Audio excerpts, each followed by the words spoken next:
오늘 미국은 노동절 휴장이라 이 주식 채권 시장은 쉬고 금, 은 같은 상품 시장만 움직이는데요.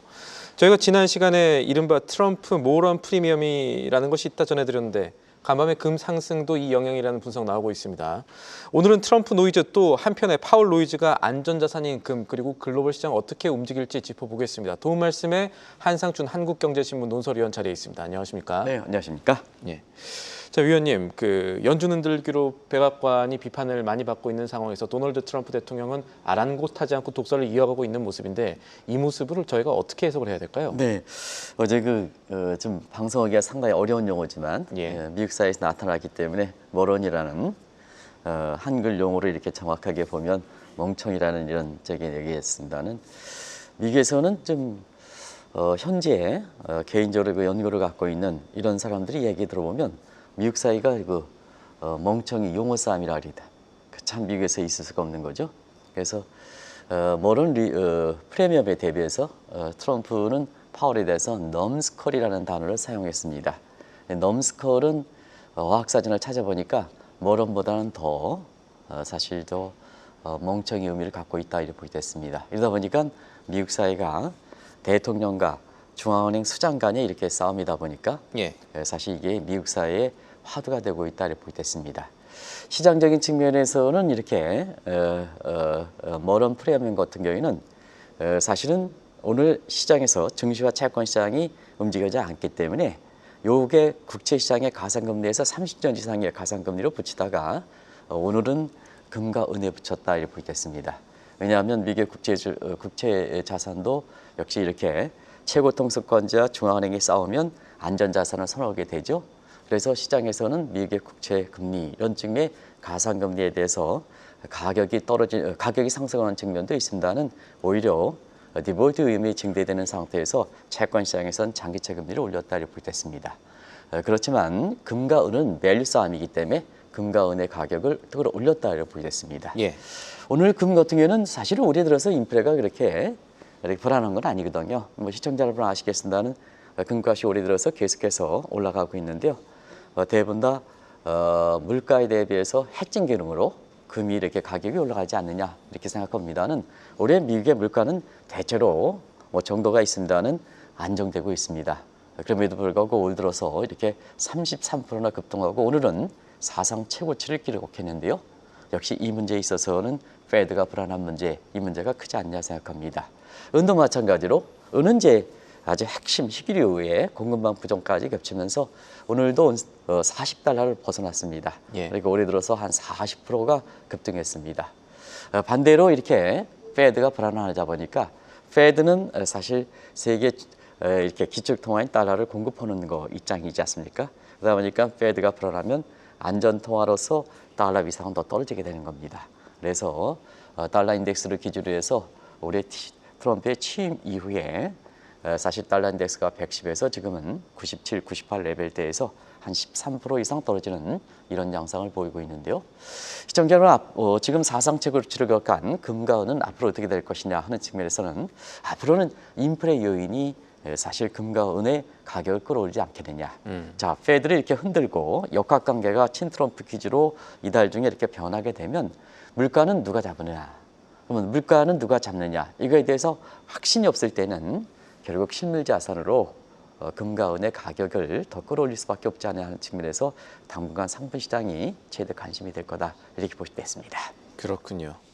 미국의 최고 통수권자 또 한편에서는 경제 대통령으로 불리는 이 연준 의장 간의 이제 갈등이 계속되는 가운데도 사실 미국 증시 올해 들어서 괜찮았습니다. 그러면 이제 질문이 남는데 9월엔 어떨까요? 네, 결국은 이제 트럼프 관세, 지금 이제 신행커에서 말씀대로 최고 통수권자 중앙은행 이렇게 그리고 재정정책 담당하는 베센트와 중앙은행 통화정책 담당하는 이렇게 파월 간의 갈등인데도 불구하고 미국 경제가 사실은 많은 사람의 우려와 달리 지금까지 모습 보면 상당히 좋았습니다. 왜 그럴까? 그 실체에 대해서는 미국 자체연보다도 관세라든가 근린 궁핍화에서 기업들 끌어들이고 자금들 끌어들이고 사람들 끌어들이는 이런 측면에서 다른 국가의 희생을 바탕으로 했다. 이렇게 이제 보시면 되겠는데요. 사실은 미국 경제 어쨌거나 GDP 개념입니다. 모든 게. 그러면 그로스 도메스틱 프로덕트니까 외국 기업이 삼성전자가 미국에 와서 생산하면 미국의 GDP에 가산되거든요. 맞습니다. 그런 측면에서 보면 1분기에 역성장했습니다. 마이너스 0.5%. 근데 2분기에는 소위 이것을 비행기가 뛰어오듯 스카이 로켓팅이라는 트럼프의 용어대로 마이너스 1.5에서 3.3%로 이렇게 올랐습니다. 여기 기저가도 있습니다. 근데 지금 3분기에 지금 어제도 말씀드렸습니다는 7월 달, 8월 달이 끝났거든요. 그래서 9월 달까지 3분기 이렇게 속보치가 지금 나오고 있습니다. 그래서 지금 3.3% 정도를 이렇게 보면 사실 MBR의 기준으로 보면 미국 경제가 지금 회복 국면에 있다 이렇게 보게 됐습니다. 증시는 어떨까? 경제적 측면보다도 한 1개월 반 정도 선반영하고 있습니다. 예. 그래서 트럼프 상호 관세가 때리기까지 그때 미국의 그 증시들이 한 10% 이상 떨어졌는데요. 그 이후에는 대부분 다 3대 지수가 15% 이상 급등하고 있다 이렇게 보게 됐습니다. 특히 나스닥 같은 경우에는 굉장히 많이 오르고 있다 이렇게 보게 됐습니다. 그러면 오늘 노동절이라 전체적인 그림을 스케치해 드리는데요. 9월 장세는 어떻게 될 것인가 하는 측면은 많은 분들이 얘기했습니다는 계절적으로 여름 휴가철 끝나면 미국 증시가 어렵다. S&P 기준으로 지금까지 평균 한 2.5% 정도 떨어졌다 하는 측면에서 어두운 얘기를 많이 하는 것 같습니다. 또 올해 같은 경우는 거품이 많이 꼈습니다. 이와 함께 사실 거품이 좀 붕괴되지 않겠느냐 하는 계절적 요인과 그런 게 오는 시각들도 있습니다. 그러나 사실 금리 인하 같은 이런 것은 지금 역학관계에서 보면 기정사실화되기 때문에 9월 장세에서 보면 변동성이 유난히 심하지 않겠느냐. 자, 두 요인 중에 어디에 부각되느냐에 따라서 계절적 요인이 부각되면 주가가 떨어질 거고 금리 인하 여부가 대해서 이렇게 올라갈 경우는 증시는 사실 상승한다. 이 과정에서 변동성이 상당히 심해지지 않느냐. 예. 그래서 ETF라든가 이런 건 변동성이 심한 이런 상품들이 9월에 사실 그 각광을 받을 것이다. 이런 쪽에 이제 나오는 것 같고요. 그다음에 주식 이외에 금과 은과 같은 ETF 상품들 이런 것도 이렇게 강세로 될 것이다 하는 것도 대미 투자와 관련해서 굉장히 관심에 지켜볼 대목이지 않냐 생각합니다. 근데 가장 많은 사람이 얘기했던 이번에 거품 붕괴와 함께 이렇게 여름 휴가철 이후에 과거 2008년의 서프라임 모기 이런 사태, 2009년의 일본 사태 같은 이런 사태에 대해서 소위 금융위기에 대해서는 가능성이 희박하다 하는 정도 미국 주식 투자할 때 참고하실 필요가 있지 않냐 생각합니다. 네.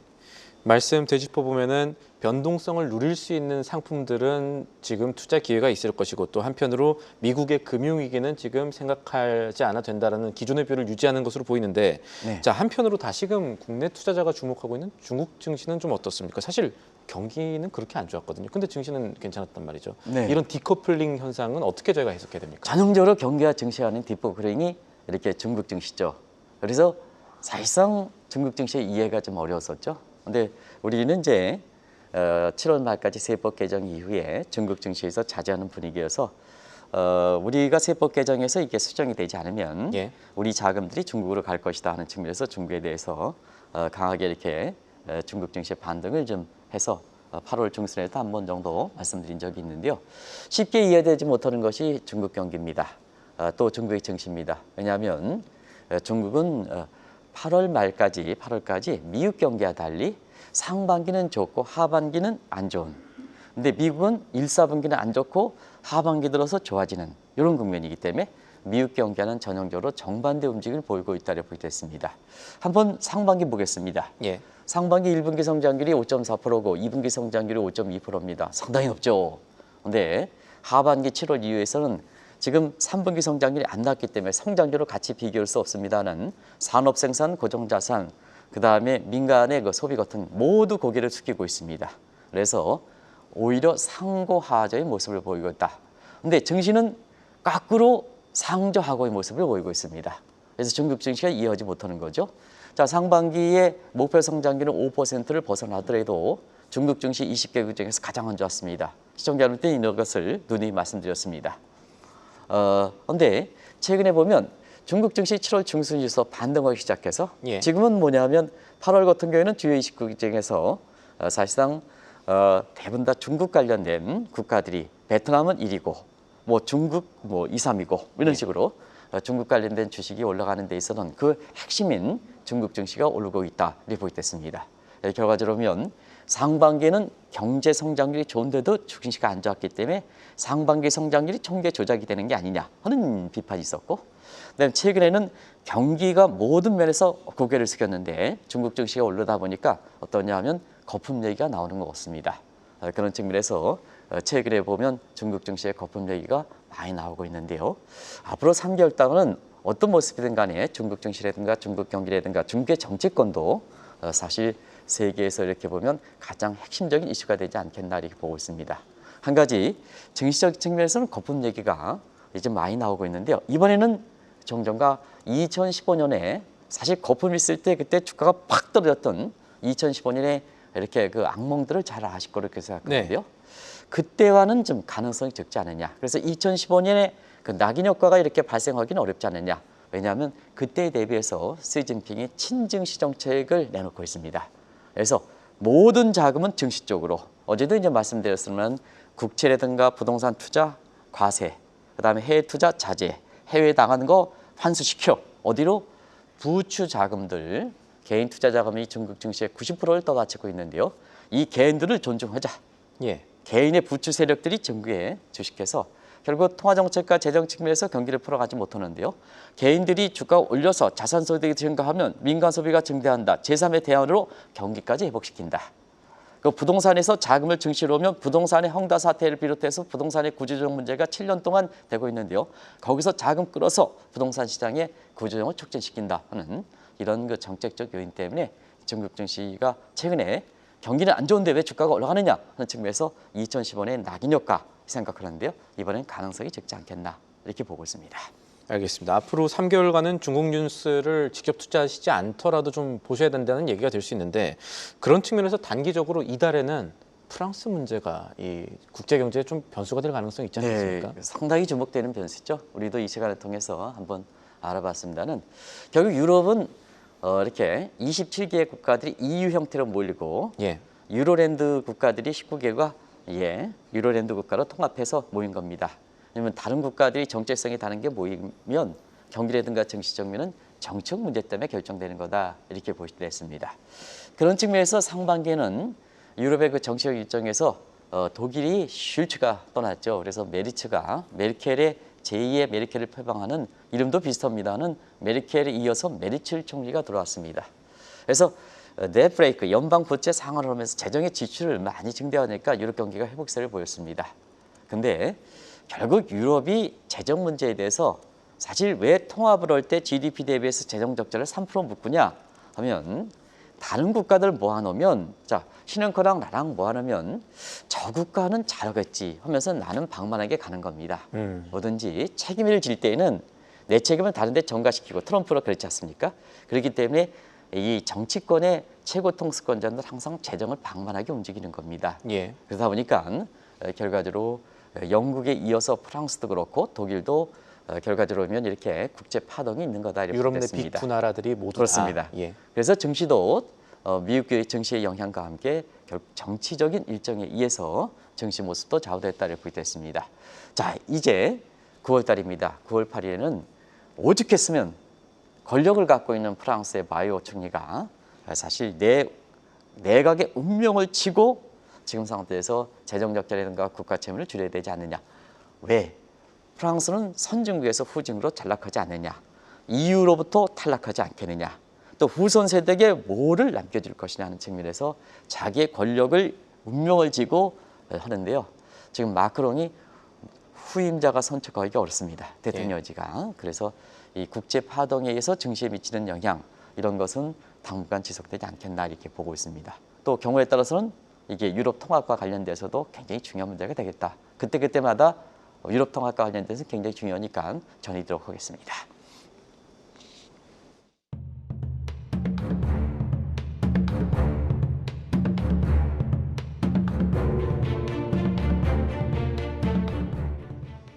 저희가 오늘 시간을 통해서 미국뿐 아니라 글로벌 시장이 폭넓게 살펴보고 있는데요.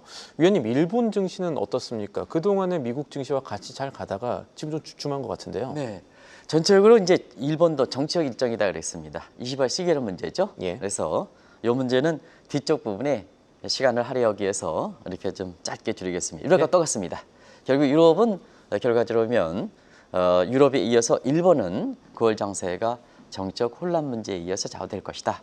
이렇게 간단히 줄이겠습니다. 그리고 한번 해설도 한번 해드린 적이 있기 때문에 가름하도록 하겠습니다. 알겠습니다. 일본은 저희가 자막 내용들 다시 보기로 보셔도 될 것 같고요. 베트남 증시 얘기해 보죠. 베트남 지금 사실 나쁘지 않았거든요. 중국, 베트남 좋았습니다. 자, 그럼 9월에 베트남 관심 가져볼 만할까요? 네, 사실 이 문제에 대해서 시간을 할애하기 때문에 일본은 그냥 간단히 줄였습니다. 최근에 일본 주식을 사시는 분들이 많고 일본의 부동산도 사시는 분이 많고 일본의 골프장을 사시는 분도 많기 때문에 좀 시간을 할애해서 하겠습니다는 다음에 한번 시간을 할애해서 하도록 하겠습니다. 베트남 경기 사실 갈수록 중국보다도 결국 미국의 경기에 동조하는 분위기다 이렇게 보겠습니다. 왜 그럴까? 수출이 많은 국가가 베트남입니다.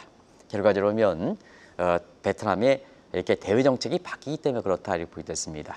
자, 상반기까지 베트남의 총리가 중화경을 해서 사실 중국에 들러붙었습니다. 그래서 이 표현이 쓰죠. 친중원미. 자, 중국은 친하고 미국과 멀어지는 이런 관계에서 하반기 들어가서 친미 원중으로 미국에 친해지고 중국과 좀 멀어지는. 그러다 보면 앞서 그 방송에서 중국 경기는 상반기 좋아졌다. 좋다. 그래서 중국 경기 목표 성장률을 상회했다. 근데 하반기 줄어든다. 근데 미국은 1, 4분기에 마이너스 역성장했다. 근데 자, 하반기 들어서 3% 또 회복된다. 하다 보니까 베트남은 상반기는 좋아진 측면, 중국을 받아들이고 그다음에 하반기는 미국을 받아들였다. 아주 고스란히 그 대외 정책을 보면 베트남 증시가 왜 좋은지 아마 아실 수 있을 겁니다. 그래서 베트남 증시는 좋은 점만 따라갔다. 상반기는 중국, 하반기는 미국, 좋은 점만 쫓아갔다. 증시는 나를 수밖에 없죠. 그래서 베트남 증시가 지금 최근에 아주 세계에서 8월 달에도 베트남이 세계 최고 상승률을 기록하는 것처럼 가장 좋습니다. 좀 아쉬운 점은 사실 인도에 들어갔던 자금이 베트남 쪽에 유입되는 것은 그는 뭐 용인한다 하더라도 한국이 8월 달 들어서 세법 개정 문제 이런 문제가 정부가 수정하지 않는 상태에서 한국이 7월까지 좋았던 이렇게 자금들이 외국 자본이든 경우에 따라서 한국 자본이든 전부 베트남에 몰려가는 것도 상당히 아쉬운 대목이다 하는 것을 말씀드리겠습니다. 자, 앞으로 베트남은 지금 MSCI 지수상 프론티어 국가입니다. 근데 신흥국으로 편입할 거로 보고 있습니다. 그러면 벤치마크 지수 신흥국의 편입 비율이 되면 다른 대체 신흥국들이 지금 이렇게 베트남 이에서 사실 벤치마크에서 이렇게 증시가 좋은 게 없습니다. 그러다 보니까 프론티어에서 베트남이 이렇게 신흥국으로 되면 사실 여기 벤치마크에서 자동적으로 돌아가는 자금들이 베트남에 유입되지 않겠나 이렇게 보고 있습니다. 그런 측면에서 사실 경기만 어느 정도 받쳐준다면 근데 미국 경기가 괜찮기 때문에 이 우려도 그렇게 크지는 않거든요. 그래서 베트남에 지금은 굉장히 증시가 굉장히 낙관적으로 보인다 하는 것을 말씀드리겠습니다. 큰 변수 없다면 그러니까 지금 상황에서는 베트남 증시 괜찮고 9월에도 괜찮고 또 아까 그 요인으로 인도 증시에 있었던 자금이 베트남으로 간다라는 말씀을 해주셨는데 사실 인도는요 경기는 되게 좋습니다. 근데 증시는 안 좋은 것 같아요. 근데 인도는 경기는 좋죠. 그래서 인도에 우리 이렇게 대형증권사의 현지 법인 이사가 항상 얘기할 때 경기는 좋다입니다. 근데 항상 얘기할 때 그리고 경기를 좋다 해가지고 내가 투자했던 인도의 금융상품 수익률 보면 안 좋거든요. 이게 이제 그렇거든요. 그런 측면에서 상반기는 인도 경제 성장률 좋았죠. 1분기에 7.2%, 2분기에는 더 올랐습니다. 엊그제 발표했던 7.8%입니다.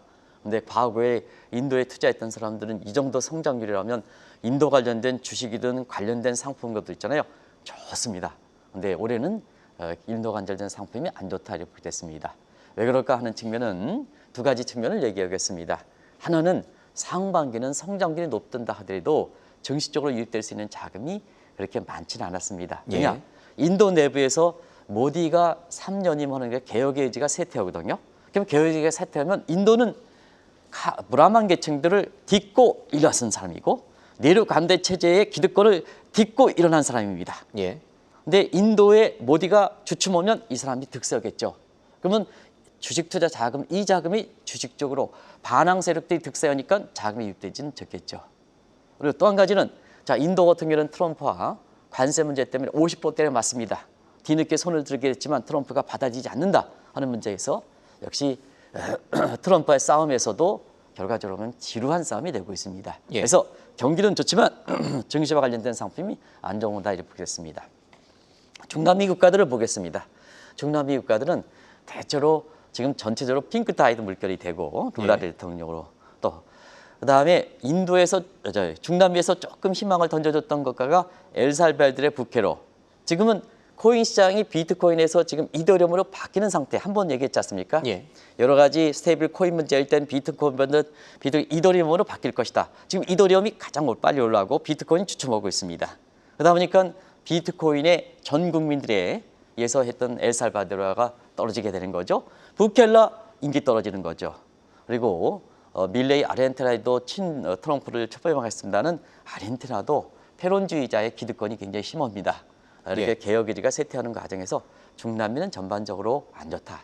그러면 앞으로는 어떻게 될 것이냐? 대체로 중남미는 전체적으로 앞으로 투자하지 마십사. 다른 데 투자할 때도 많은데 이렇게 정치적으로 핑크타이드 물결과 함께 트럼프에 의해서 이렇게 좌우되는 이런 중남미 같은 경우에는 앞으로도 투자하지 마십사. 다른 데 투자할 건 맞습니다. 예. 이렇게 앞으로도 보실 필요가 있지 않냐 생각합니다. 알겠습니다. 이렇게 지구본을 한 바퀴 돌리듯 미국, 유럽, 중국, 일본, 베트남, 인도 이렇게 중남미까지 쭉 돌아보니까 경향성이 오히려 또 잘 보이는 것 같습니다.